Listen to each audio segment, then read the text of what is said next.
So tell me about 2023 for ABI. Fantastic to hear what you do. Tell me about next year for ABI. We design and manufacture all the products here in the UK, but we export all over the world.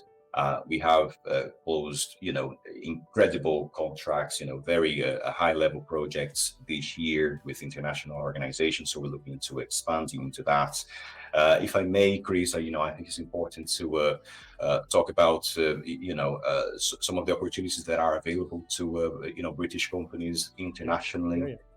We're going through a process of, there's a bit of a crisis going on at the moment, and uncertainty certainly in terms of how the economy is going to perform in the next few months. And I would like to really encourage British organizations to look into exporting.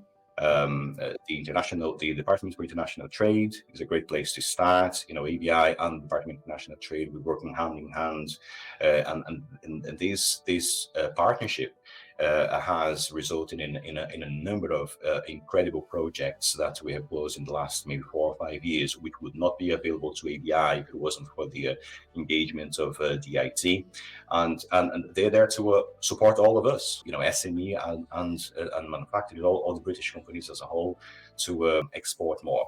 ABI has been appointed by the DIT as an export champion 4 or 5 years ago.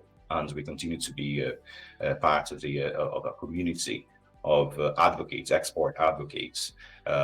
Next Monday, I'm going to be attending the country's first export champion advisory group meeting in Birmingham, and we're going to be discussing how can we encourage more British companies to export and help the country reach the £1 trillion target that the government has set. So it's we're passionate about 2 things here at ABI: electronics repair and encouraging and empowering repair. But we're equally excited about export, and that's something that we're going to be continuing to do in 2023.